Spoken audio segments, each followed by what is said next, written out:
Hey y'all, I'm James Wright. Welcome to my shop. We are continuing the Dream Bench build, and today we're adding the twin turbo vise. This is gonna be fun.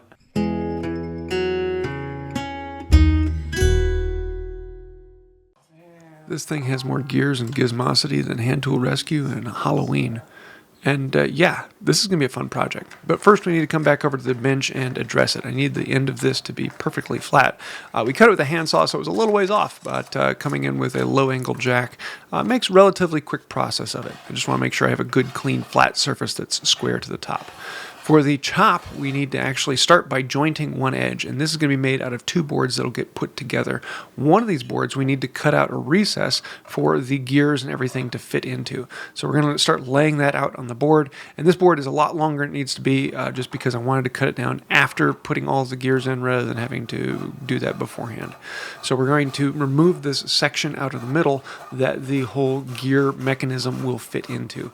I need to cut down at either end, but then there are these angle pieces down to the bottom, and it's easier to do that if you're on a bandsaw. You can just go through and cut it out, but the historical version of the bandsaw is the turning saw or the bow saw, and there's lots of fun with that. This last cut at the bottom, connecting the dots, I could have just cut across with the turning saw, but it was much faster and more enjoyable to come at with a chisel, and I marked both. And that will allow me to come in and remove the middle with brute force and violent manipulation, two of my favorite tools. As long as you know the grain is going in the right direction, this works out really well. In this case, I'm doing it so the grain is going uphill, so I'm on my line on my side, and the other side I'm actually going to be a good bit above the line. And I can just pop this piece out, and that was a lot of fun. I just have the mess in here I need to clean up, and even if I came in with a saw, I'd still have to come in and clean up. Most of this I'm going to pop out with the chisel and do the rough work with that. But then I also have a rabbiting block plane that makes it a lot easier to come in here and get close to the corners. The rabbiting block plane is great for getting up right next to things, and it's small enough I can get in between here. I did try using the number one, but even in this case, the number one had too thin a sidewall and was running into issues. We're going to come back and clean up the edges right back to the line where the turning saw left us a little bit of material in here. And I want to make sure that the metal plate on the back of all the gears will actually slide into it. And so I'm going to do a little adjustment, check the plate, do a little adjustment, check the plate, and I want to go back and forth until I get a nice clean fit in there. I don't want any resistance as that slides in. Now that I know the exact size, we can cut this piece to length, and that makes it a lot easier to work with, so I'm not flipping things back and forth. But I didn't want to do that until I knew that everything was working right here. So that is the front piece of the chop, and behind it we have the back piece of the chop. The back piece is 1 1/8 inches. The front piece, I made it a little bit thicker. The plans called for 1 1/8 inches, but I wanted to actually make the plexiglass flush with the outside of it. So we're going to apply some glue, squeeze them together, and then clamp the snot out of it. And I love clamping snot out of things. With PVA glue, you do need to add a lot of pressure if you want full strength. In this particular case, I want full strength because this is going to be under a lot of pressure. And that means you've got to clamp it down tight. That's just one of the fun things with PVA is it doesn't reach its full strength until it gets a decent amount of pressure behind it. So here you can see how the plate fits in there. Now we need to do all of the hardware to attach this. The first thing is cutting these two slides. The holes need to go through the back plate, so it's actually backwards. First, we're going to be starting with an 1.5 inch bit that relieves a little bit of the space for the weld to fit in, and then I'm going to come in with an 1 1/8 inches. Unfortunately, my 1 1/8 inches was a Forstner bit, which doesn't work very well with hand tools. Great with a drill press, not so great with a brace. And I needed to come in and file it out a little bit more just to make it to fit in there nice and smooth. And I wanted this to be able to fit in there and slide down. That's exactly what I'm looking for. Nice, clean fit. I don't want anything interfering or moving these rods one way or the other. We need to then mark out the holes on the inside so we know where to drill. These three in the middle just need to be relieved as there are bolts that go through.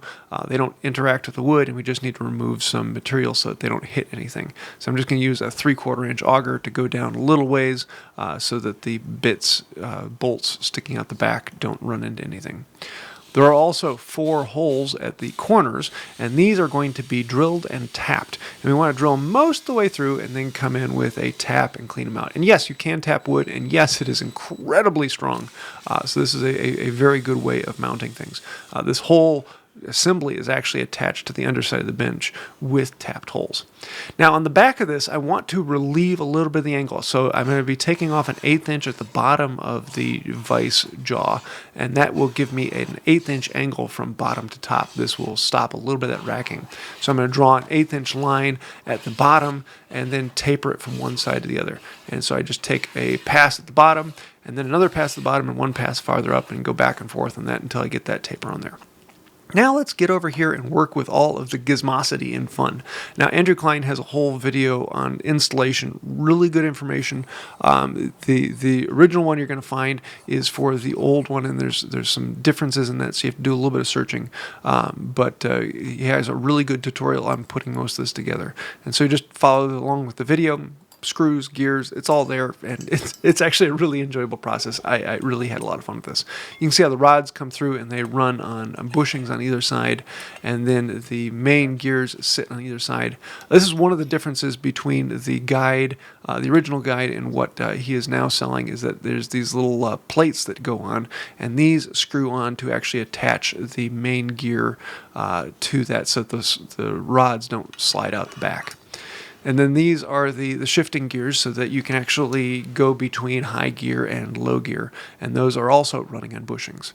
I'm going to put this in the plate, and I'm going to recess in the plexiglass. And the plexiglass is ever so larger than the metal plate behind it, so we can cut that out. Unfortunately, I didn't get a video of actually cutting out the recess for it, but you can see when it goes in there, nice and flush. It makes it very, very happy to have it flush with the outside surface.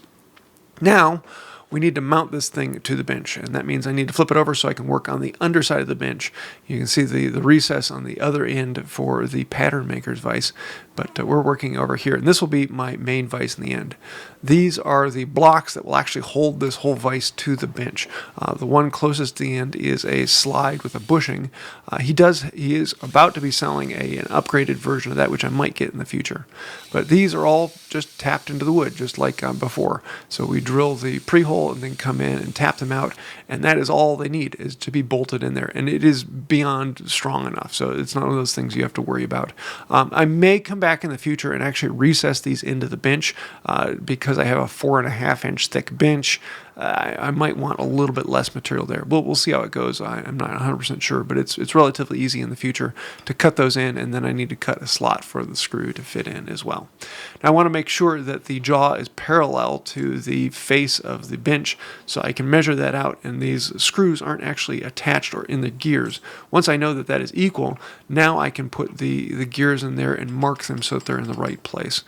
That way I know that as I crank it, both of them are going to be cranking together, and it's going to be going in and out parallel. So I'm going to take this all off with everything marked on there. Now we can do the final preparation to put this all together.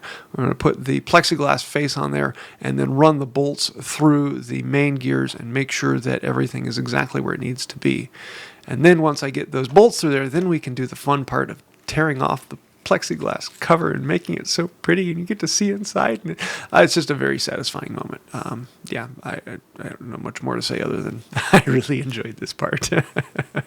But now that we have that on, I'm going to take the whole assembly back out of this, because we need to put in these small spacers that go between the metal plate and the plexiglass, and then the bolts actually go through all of this assembly, and those bolts go into the wooden chop that we tapped a while ago. So we can make sure that all works and happy, and then run these bolts down in and lock it in. Now you don't want to drive it in too hard that you break the acrylic, but it's one of those things you can just go in until they're good and tight. And oh yeah, very, very happy. I love the feeling of shifting between the gears and playing with it. At this point, I forgot to put in, there's a little detent screw in the hub that locks it to make it a little easier to shift back and forth between high and low gear. I did that after shooting this video. I realized, oh yeah, I forgot to put that in. You can see the set screw in there. It's just not set to actual depth. So we can put it into the vise, into the bench, and play along with it. And I don't know if you can tell, but this is one of those things. I've wanted this ever since he put it out. And unfortunately, I put the vise on my old bench right when he was bringing this out. Otherwise, I probably would have put this on the old bench. But I was having a lot of fun. And it goes in effortlessly, and you can shift back and forth between the slow speed and the high speed. And it is, there's just no words other than fun, enjoyable, fast, efficient, just all around a good time.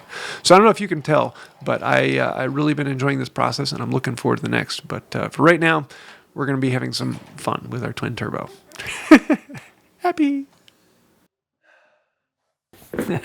So yes, there you have it. I love this thing. Now, when I built my last bench, Andrew Klein just came out with this just before I installed that one. I was like, I would have really loved to have had this, but I put that on there, and I really love that bench. It is the twin screw from Veritas, works great. But this one's just a little bit more fun. Now, I got a little bit more tweaking to do on this. It's not quite as clean and smooth as it possibly can be, but that will be once I actually get the final installation on here. It's also longer than it needs to be and taller than it needs to be, but it's on here and functioning, so I know where it will be interacting with the legs, so I can stay away from those. So yeah, we have another functioning vise on here, 2 vise on here. Next thing we're going to be doing is actually flipping this thing over and figuring out where are we going to put the legs and how are we going to get those on here, because the next thing is actually making legs. And that's honestly a bit scary because those legs are as large as some benches are. So lots more to come, as well as I have the Andrew Klein dogs to go in this as well. So I'll be putting some of those in, and this whole thing is just going to be a lot of fun. So if you have any questions, thoughts, ideas, snide remarks, throw those down in the comments down below. Even if you just want to be snarky, thank you. Helps us out, helps the channel grow. It means a lot, and it really does. I love hearing from you guys and seeing some of the things you come up with and some of the ideas. Really, really cool stuff. Keep it coming. But if you really want to help out this channel and go any farther, think about joining these people over here. Those are some of the patrons on Patreon. And between patrons and members, you're the ones who allow me to afford things like this and be able to put together the dream bench. This would not be happening without you, and to which I have to say a huge thank you. Without patrons and members, people who've clicked the thank you button, we wouldn't exist. We wouldn't be here, and it's all because of you. If you'd like to help out the channel and become a patron and think about doing that, there's links and other buttons and things down below. You know where all that is. I think that'll do it for now, and until next time, have a wonderful day. The twin turbo, 0 to 60, and really, that's all it takes. Now I can go from high speed back down to the slow speed. This thing's just so much fun.